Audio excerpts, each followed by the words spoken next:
Hello everybody, and welcome back to 5 Minute Crypto, the channel where we cover the most important crypto news in just 5 minutes, back again with another crypto update. Starting it off, $57 million in Bitcoin short positions have been liquidated today on OKX during today's rally. And if you didn't see it just now, Tesla recently announced a $1.5 billion investment in Bitcoin, and that the company intends to accept the asset as payment.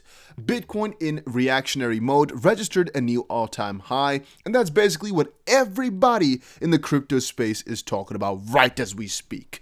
Crypto is going completely crazy as Tesla scooped up $1.5 billion worth of BTC. A lot of people are questioning what altcoins are next to be accepted on their platform, as again, they accepted it too. And a lot of others have been wondering what time exactly they bought it at and whether or not Elon Musk has put all his things over on Twitter in the last couple of weeks to prepare for this. Did he either try to give us a hint, or was he trying to get the Bitcoin price to pump up in the meantime after they purchased it, as they already purchased it in January, I believe, but only now made it available or to the public because of the US SEC. Having said that though, some pretty huge shorts were liquidated. As we can see, Raphael Schulze-Kraft puts over on Twitter, $57 million shorts liquidated on OKX. Oops. And yet there's a little link to it if you really want to check it out. However, you could just see here Bitcoin futures shorts liquidations, and it took a new high of I don't know how long, but basically a pretty big candle, or a pretty big spike in the line, as you can see right there. Huge amount of money. Sometimes I just really amaze myself. Even here on the left, you can actually see how much it is. You can see at the bottom, this is the normal amount of liquidations, and here you can see $55 million plus. It's just sometimes really crazy to me, huh?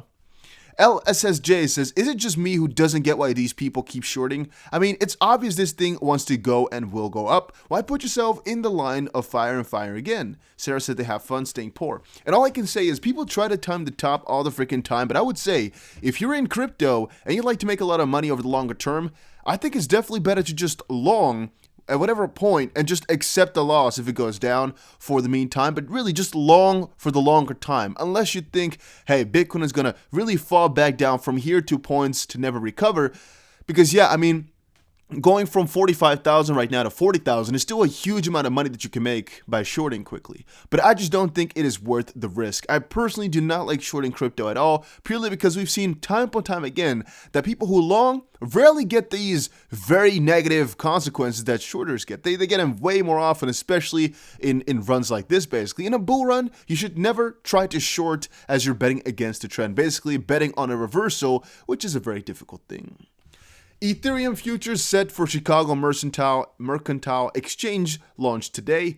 Happy Monday, and what a happy Monday it is. Bitcoin is backpedaling in the warm waters around 40K and just closed the week at its highest price in history. And Ether's bull run continues apace with prices soaring past 1700, two new all-time highs, and Cardano just flipped XRP and is currently trading above 71 cents or so, I actually believe. It's been going pretty damn crazy right now. Cardano really breaking some records. But yes, what we just said, is this the peak?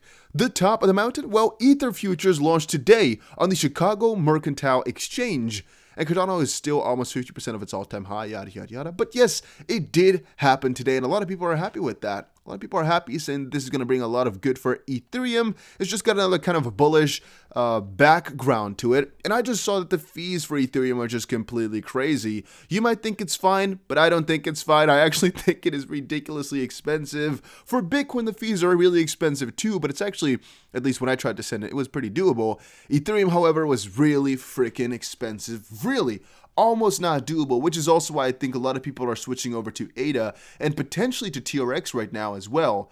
Possibly Stellar too for some stable coins, but they're really just shifting all over because they've seen and they've noticed it's just really, really, really expensive to be working with Ether. If we're talking in terms of greed though and how many people are holding, I've actually not met anybody today who was planning to sell off all their crypto. Everybody was just saying, nah, ever since this happens, I'm going to stay in, I'm going to hold on through. And that's exactly what I'm doing too, guys. I definitely do not think that things can really turn out too bad from here on forward, as Elon Musk and Tesla have shown. that almost all companies in the future at one point or another will accept cryptocurrencies, and that was the only bullish thing I needed to really get myself over the edge, to get myself all the way in. Again, I'm not putting 100% of my net assets in crypto, but a very huge percentage, and I'm definitely bullish for forever right now. There's no going back from this point. Hopefully you guys all enjoyed this video though. If you did, make sure you press the like button and subscribe, and I will definitely see you guys again in another crypto video. Take care everybody, and have a very, very nice day.